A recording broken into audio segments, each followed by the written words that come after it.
పూర్వం ఒక ఊరిలో రాము అనే ఒక యువకుడు ఉండేవాడు. ఆయనది చాలా చిన్న కుటుంబం. ఆ కుటుంబంలో తాను తన భార్య మాత్రమే ఉండేవారు. అతనికి చాలా రోజుల తరువాత సంతానం కలిగింది.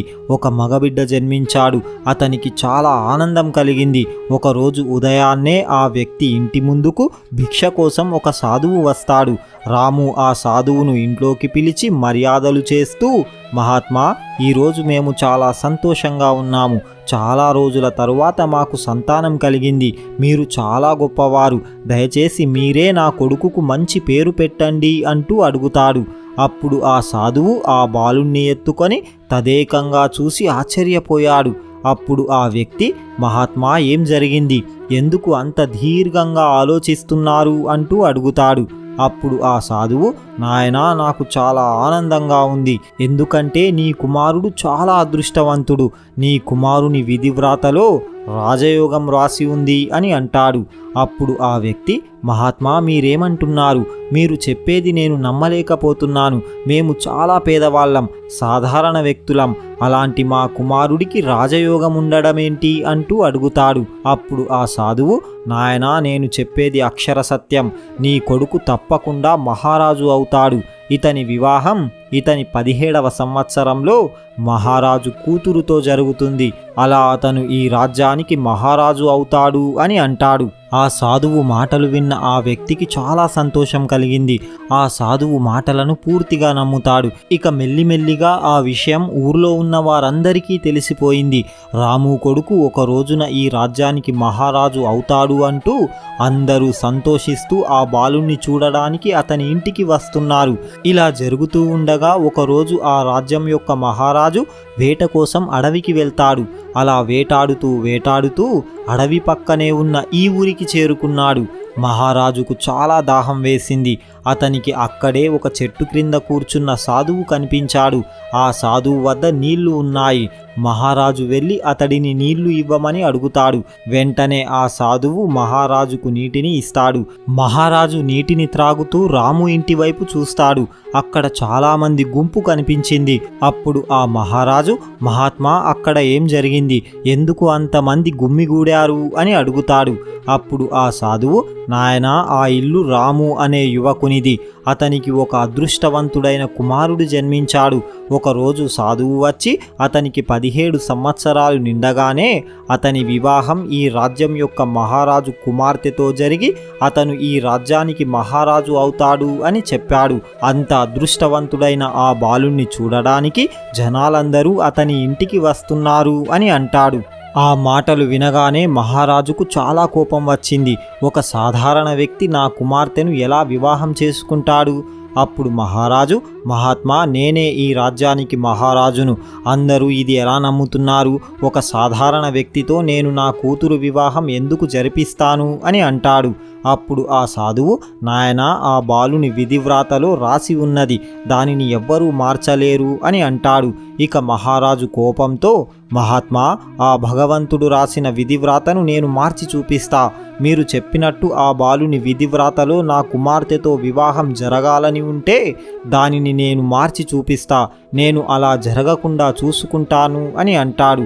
అప్పుడు ఆ సాధువు, నాయనా, నన్ను నువ్వు గుర్తుపెట్టుకో, నేను నిన్ను గుర్తుపెట్టుకుంటాను. ఇక ముందు ఏం జరుగుతుందో చూద్దాం అని అంటాడు. ఆ సాధువుకు నమస్కరించి అక్కడ నుండి మహారాజు తన రాజమందిరానికి చేరుకున్నాడు. రాత్రి మహారాజుకు నిద్ర రావడం లేదు. దాని గురించే ఆలోచిస్తున్నాడు. సాధువులు నిజమే చెబుతారు. ఒకవేళ సాధువు చెప్పినట్టే జరిగితే? లేదు, నేను అలా జరగనివ్వను అంటూ మరునాడు ఉదయాన్నే తన వేషం మార్చుకొని రాము ఇంటి ముందుకు చేరుకున్నాడు. అతన్ని చూసిన రాము బయటకు వచ్చి, మీరు ఎవరు? మీకు ఏం కావాలి అంటూ అడుగుతాడు. అప్పుడు మహారాజు, నేను ఒక గొప్ప వ్యాపారిని. నాది పక్క ఊరే. నేను చాలా ధనవంతుణ్ణి. చాలామంది చెబుతుంటే నేను విన్నాను. మీ ఇంట్లో గొప్ప అదృష్టవంతుడు జన్మించాడంట. ఆ పిల్లవాని విధివ్రాతలో రాజయోగం రాసి ఉందంట కదా అంటూ అడుగుతాడు. అప్పుడు ఆ వ్యక్తి, అవును, మీరు విన్నది నిజమే.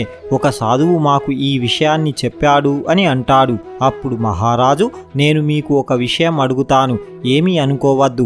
మీరు మీ పిల్లవాణ్ణి నాకు ఇవ్వండి, దానికి బదులుగా నేను మీకు చాలా ధనాన్ని ఇస్తాను.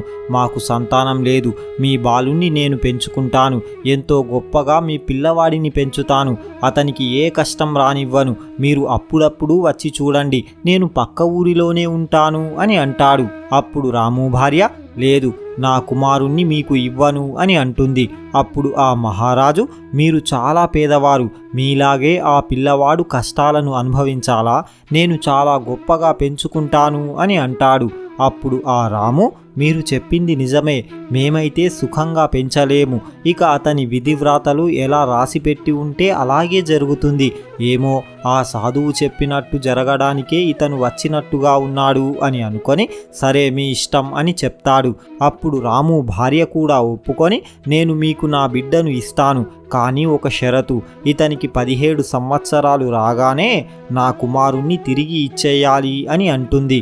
అప్పుడు మహారాజు, సరే, 17 సంవత్సరాల తరువాత మీ కుమారుణ్ణి మీకు ఇచ్చేస్తాను అని చెప్పి ఆ బాలుణ్ణి తీసుకొని అక్కడ నుండి వెళ్ళిపోయాడు. అలా మహారాజు బాలుణ్ణి తీసుకొని ఒక నది ఒడ్డుకు చేరుకున్నాడు. అప్పుడు మహారాజు ఇలా ఆలోచిస్తున్నాడు, నేను ఈ పిల్లవాణ్ణి నదిలో పడేస్తాను, వెంటనే ఈ బాలుడు మరణిస్తాడు అని అనుకున్నాడు. కానీ ఆ పసిపిల్లవాని మొహం చూసి ఆ మహారాజుకు కొద్దిగా జాలి కలిగింది. నా కన్నుల ముందే ఈ పిల్లవాడు మరణిస్తే నాకు చాలా బాధ కలుగుతుంది అని అనుకొని ఒక చెక్క పెట్టెను తెచ్చి అందులో ఈ బాలుణ్ణి ఉంచి నదిలో వదిలేస్తాను. మెల్లిగా ఆ పెట్టె నది మధ్యలోకి వెళ్ళి మునిగిపోతుంది. అప్పుడు ఈ పిల్లవాడు మరణిస్తాడు అంటూ ఒక చెక్క పెట్టెలో ఆ బాలుణ్ణి ఉంచి నదిలోకి వదిలేస్తాడు. ఆ తరువాత తన రాజమందిరానికి తిరిగి వచ్చి, ఇక ఆ పిల్లవాడు తిరిగి రాలేడు, నా కూతురుతో వివాహం కూడా జరగదు, నేను ఈరోజు విధివ్రాతలో ఉన్నదాన్ని మార్చేశాను అని అనుకున్నాడు. అటు ఆ పెట్టె నీటిలో తేలుకుంటూ నది ఒడ్డుకు చేరుకుంది. అదే సమయంలో అక్కడ ఒక ధనవంతుడు ఆ నదిలో స్నానం చేస్తూ సూర్య భగవానుణ్ణి పూజిస్తున్నాడు. అప్పుడే అతని దృష్టి ఒడ్డుకు వచ్చిన ఆ పెట్టెపై పడింది. వెంటనే దానిని తెరిచి చూడగా అందులో అందమైన బాలుడు కనిపించాడు. అది చూసి అతను ఆశ్చర్యపోయాడు. ఆ వ్యాపారికి కూడా సంతానం లేదు, ఇక ఆ దేవుడే తనకు ఈ బిడ్డను ప్రసాదించాడు అని అనుకొని ఇంటికి చేరుకొని తన భార్యకు జరిగిన విషయమంతా చెప్పి ఆ బాలుణ్ణి ఆమెకు ఇస్తాడు. ఆ బాలుణ్ణి చూసి ఆమె కూడా చాలా సంతోషించింది. ఇక ఆ పిల్లవాణ్ణి అల్లారు ముద్దుగా పెంచుకుంటున్నారు. ఆ బాలునికి సూరజ్ అని పేరు పెట్టుకున్నారు. ఆ పిల్లవాడు చాలా తెలివైనవాడు, అన్ని విద్యలను చాలా వేగంగా నేర్చుకుంటున్నాడు. అలా చూస్తూ ఉండగానే 17 సంవత్సరాలు గడిచిపోయాయి. ఒక రోజున గురువుగారు సూరజ్ను దగ్గరకు పిలిచి ఇలా అంటున్నాడు, నాయనా, నువ్వు చాలా తెలివైన వాడివి, విద్యలన్నింటినీ చాలా వేగంగా నేర్చుకున్నావు, నీకు మంచి భవిష్యత్తు ఉంది అని అంటాడు. అదే సమయంలో మహారాజు అటుగా వెళ్తున్నప్పుడు ఆ గురువుగారు సూరజ్కు చెప్పిన మాటలన్నీ వింటాడు. అప్పుడు ఆ మహారాజు సూరజ్ను దగ్గరకు పిలుచుకొని, నాయనా, నువ్వు ఎవరు, నీ తండ్రి పేరేమిటి అంటూ అడుగుతాడు. అప్పుడు ఆ సూరజ్ తన తండ్రి పేరు, తన ఇంటి పేరు, చిరునామా చెప్పి అక్కడ నుండి వెళ్ళిపోయాడు. ఇక మహారాజు తన పని కోసం ముందుకు వెళ్ళిపోయాడు. ఇక మహారాజు తన పనిని ముగించుకొని తిరిగి అదే ఊరి నుండి వెళ్తుండగా ఒక్కసారి ఆ యువకుని తల్లిదండ్రులను కలవాలనుకున్నాడు. ఊర్లో వారిని అడిగి సూరజ్ ఇంటికి చేరుకున్నాడు. మహారాజు తమ ఇంటికి రావడంతో వెంటనే సూరజ్ తండ్రి బయటకు వచ్చి, మహారాజా, మీరు రావడానికి కారణం ఏమిటి అంటూ అడుగుతాడు. అప్పుడు ఆ మహారాజు, మీ కుమారుడు చాలా తెలివైనవాడు, గురువులు కూడా మీ వాడిని మెచ్చుకుంటున్నారు, తెలివైన వారికి నా ఆస్థానంలో మంచి ఉద్యోగం ఇస్తాను అని అంటాడు.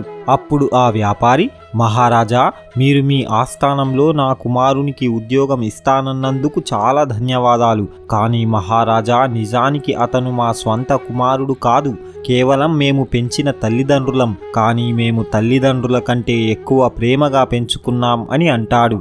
అప్పుడు మహారాజు, ఏంటి, ఇతను మీ స్వంత కుమారుడు కాదా? మరి ఈ పిల్లవాడు మీకు ఎక్కడ లభించాడు, ఎవరి కుమారుడు అంటూ అడుగుతాడు. అప్పుడు ఆ వ్యాపారి జరిగిన విషయమంతా చెప్పి, నాకు ఒక నదిలో చెక్క పెట్టెలో సరిగ్గా 17 సంవత్సరాల క్రితం ఈ బాలుడు లభించాడు అని చెప్తాడు. ఆ మాటలు విన్న మహారాజు ఆశ్చర్యపోయాడు. మహారాజుకు పూర్తిగా అర్థమయ్యింది. ఆ పిల్లవాడే, నేను 17 సంవత్సరాల క్రితం నదిలో వదిలిపెట్టిన ఆ బాలుడే ఈ బాలుడు అని అనుకున్నాడు. ఇలా ఇద్దరూ మాట్లాడుకుంటూ ఉండగా సూరజ్ అక్కడికి చేరుకున్నాడు. అప్పుడు మహారాజు, మీరు నాకు ఒక సహాయం చేయాలి. నేను వేరే పని మీద వెళ్తున్నాను. ఇప్పుడు నేను తిరిగి రాజమందిరానికి వెళ్ళేటంత సమయం లేదు. నేను మీకు ఒక ఉత్తరాన్ని ఇస్తాను. దానిని మీ కుమారునికి ఇచ్చి మహారాణి వద్దకు పంపించండి. నేను ఉత్తరాన్ని ఇచ్చినట్టు గుర్తుగా ఒక బంగారు ఉంగరాన్ని కూడా ఇస్తాను. దానిని మహారాణికి చూపిస్తే నేనే ఉత్తరాన్ని ఇచ్చినట్లుగా నమ్ముతుంది. ఈ పని మీరు చేసినందుకు గాను మీకు కొంత ధనాన్ని కూడా ఇస్తాను అని అంటాడు. మహారాజు మాటలు విన్న సూరజ్, మహారాజా, మీరు చెప్పినట్టుగానే నేను చేస్తాను. ఈ ఉత్తరాన్ని తప్పకుండా మహారాణి వద్దకు చేర్చుతాను అని అంటాడు. అప్పుడు మహారాజు రహస్యంగా ఒక సందేశాన్ని రాసి ఆ యువకునికి ఆ ఉత్తరాన్ని, ఆ ఉత్తరంతో పాటు ఒక ఉంగరాన్ని ఇస్తాడు. వెంటనే సూరజ్ ఆ ఉత్తరాన్ని తీసుకొని ముందుకు కదిలిపోయాడు. అడవిలో వెళ్తూ వెళ్తూ దారి తప్పిపోయాడు. చీకటి పడిపోతుంది. దారి తెలియక అటూ ఇటూ తిరుగుతూ ఉన్నాడు. అలా తిరుగుతూ ఉన్న ఆ యువకుడికి ఆ అడవిలో ఒక చిన్న ఇల్లు కనిపించింది. ఇక రాత్రి ఇక్కడే విశ్రాంతి తీసుకొని ఉదయాన్నే వెళ్తాను అని అనుకొని ఆ ఇంటి ముందుకు చేరుకున్నాడు. ఆ ఇంట్లో ఒక వృద్ధ మహిళ వంట చేస్తూ కనిపించింది. వెంటనే ఆ వృద్ధ మహిళ ఆ యువకుణ్ణి చూసి, నాయనా, నువ్వు ఎవరు? నా ఇంటికి ఎందుకు వచ్చావు అని అంటుంది. అప్పుడు ఆ యువకుడు తన గురించి పూర్తిగా వివరించి, నేను దారి తప్పిపోయాను. ఒక్క రాత్రి ఇక్కడ విశ్రాంతి తీసుకొని ఉదయాన్నే తిరిగి వెళ్ళిపోతాను అని అంటాడు. ఆ యువకుని మాటలు విన్న ఆ మహిళ, నాయనా, నువ్వు ఇక్కడ ఉండడం సురక్షితం కాదు. ఇది దొంగల ఇల్లు. ఇందులో దొంగలు ఉంటారు. వారికి నేను వంట చేసి పెడతాను. ఇంకా కొద్దిసేపు అయితే వారు ఇక్కడకు వచ్చేస్తారు. వాళ్ళు నిన్ను చూస్తే ఏమైనా అపాయం తలపెట్టవచ్చు. నువ్వు ఇక్కడ నుండి వెళ్ళిపో అని అంటుంది. అప్పుడు ఆ యువకుడు, అమ్మా, ఇంత రాత్రి సమయంలో నేను ఎటు వెళ్ళాలి? ఇప్పుడు నేను వెళితే క్రూర జంతువులు నన్ను చంపి తినేస్తాయి. నేను ఇక్కడే ఒక మూలన వారికి కనపడకుండా పడుకుంటాను అంటూ వెళ్ళి ఒక మూలన పడుకున్నాడు. కొద్ది సమయం తరువాత దొంగలు వాళ్ళ ఇంటికి చేరుకున్నారు. వారికి బయట ఆ యువకుని గుర్రం కనిపించింది.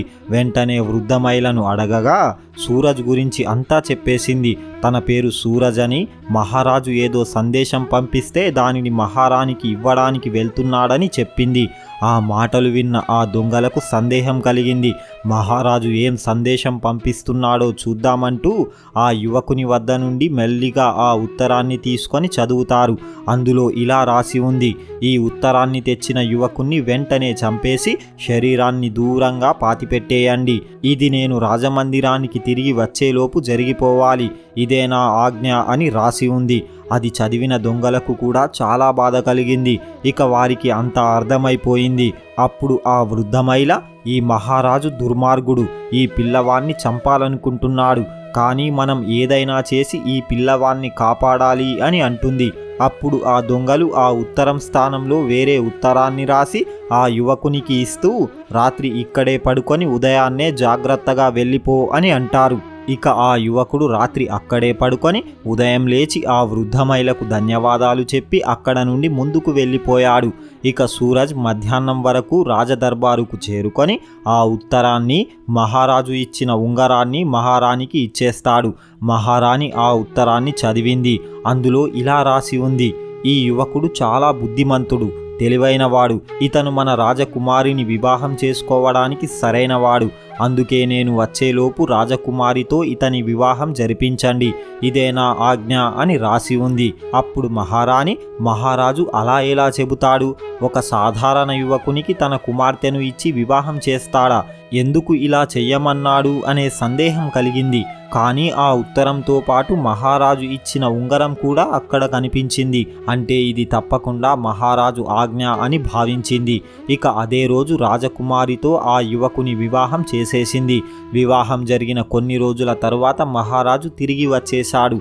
అప్పుడు మహారాజుకు తెలిసింది తన కూతురు వివాహం ఆ యువకునితోనే జరిగింది అని. అది వినగానే కోపంతో ఊగిపోతూ మహారాణితో ఇలా అంటున్నాడు, నువ్వు ఇదంతా ఎందుకు చేశావు? నేను లేనప్పుడు వివాహం చేయమని నీకు ఎవరు చెప్పారు అంటూ అడుగుతాడు. అప్పుడు మహారాణి, మహారాజా మీరు ఉత్తరంలో చెప్పినట్లే మేము చేశాము కదా అని అంటుంది. అప్పుడు మహారాజు, ఏది ఆ ఉత్తరం నాకు చూపించు అని అంటాడు. అప్పుడు మహారాణి ఆ ఉత్తరాన్ని మహారాజుకు ఇస్తుంది. అది మహారాజు రాసిన ఉత్తరం కాదు. అతనికి చాలా కోపం వచ్చింది. వెంటనే సూరజ్ను నా వద్దకు పట్టుకురండి అంటూ ఆదేశిస్తాడు. సైనికులు వెళ్ళి సూరజ్ను పట్టుకువచ్చి మహారాజు ముందు ఉంచుతారు. అప్పుడు మహారాజు, నువ్వు మోసగాడివి, అబద్ధం చెప్పి నా కుమార్తెను వివాహం చేసుకున్నావు, నేను నిన్ను నా అల్లునిగా స్వీకరించను అని అంటాడు. అప్పుడు ఆ యువకుడు, మహారాజా నేను ఏ మోసం చెయ్యలేదు, మీరు చెప్పినట్టు మాత్రమే నేను చేశాను అని అంటాడు. ఇద్దరు మాట్లాడుకుంటూ ఉండగానే ఒక సైనికుడు అక్కడకు వచ్చి, మహారాజా ద్వారం బయట ఒక సాధువు వచ్చి నిల్చున్నాడు, అతను మిమ్మల్ని కలవాలనుకుంటున్నాడు అని చెప్తాడు. అప్పుడు మహారాజు అతన్ని లోపలికి తీసుకురా అని చెప్తాడు. ఆ సాధువు లోపలికి రాగానే మహారాజు ఆయనకు నమస్కరించి, మీ రాకకు కారణం ఏమిటి అంటూ అడుగుతాడు. అప్పుడు ఆ సాధువు, మహారాజా మీరు నన్ను గుర్తుపట్టినట్టుగా లేరు, సరిగ్గా 17 సంవత్సరాల క్రితం నా వద్ద నీళ్లు త్రాగి నేను విధివ్రాతను మార్చి చూపిస్తాను అని శపథం చేశావు అని అంటాడు. ఆ మాటలు విన్న మహారాజుకు 17 సంవత్సరాల క్రితం జరిగినదంతా గుర్తుకు వచ్చింది. అప్పుడు ఆ సాధువు, మహారాజా నువ్వు చెప్పినట్లుగా విధివ్రాతలో ఉన్నదానిని జరగకుండా అడ్డుకున్నావా అంటూ అడుగుతాడు. అప్పుడు మహారాజు, లేదు మహాత్మా, నేను ఓడిపోయాను, విధివ్రాతను మార్చలేకపోయాను అని అంటాడు. అప్పుడు ఆ సాధువు, మహారాజా విధివ్రాతలో ఉన్నదానిని ఎవ్వరూ తప్పించలేరు, ఇందులో ఎవ్వరిది తప్పులేదు, అందుకే ఆ యువకుణ్ణి మనస్ఫూర్తిగా నీ అల్లునిగా స్వీకరించు, అతనికి నీ తరువాత నీ రాజ్యాన్ని అప్పజెప్పు అని అంటాడు. అప్పుడు మహారాజు, సరే మహాత్మా, అలాగే చేస్తాను అని చెప్పి తన రాజ్యానికి మహారాజుగా అతన్ని ప్రకటిస్తాడు. ఆ తరువాత సూరజ్ యొక్క నిజమైన తల్లిదండ్రులను కూడా తన వద్దకే తెచ్చుకొని వారికి కూడా జరిగిన విషయమంతా చెప్తాడు. చూశారు కదా, విధివ్రాత నుండి ఎవ్వరూ తప్పించుకోలేరు. అది మంచిదైనా చెడుదైనా ఫలితం మాత్రం అనుభవించవలసిందే. చూశారు కదా, మీకు గనక ఈ వీడియో నచ్చితే జై శ్రీకృష్ణ అని ఒక చిన్న కామెంట్ చేయండి. ఇలాంటి మరిన్ని వీడియోస్ కోసం ఇప్పుడే మా ఛానల్ని సబ్స్క్రైబ్ చేసుకోండి. పక్కనే ఉన్న బెల్ ఐకాన్ని ప్రెస్ చేయండి. మా వీడియోని లైక్ చేయండి, షేర్ చేయండి. జై శ్రీకృష్ణ.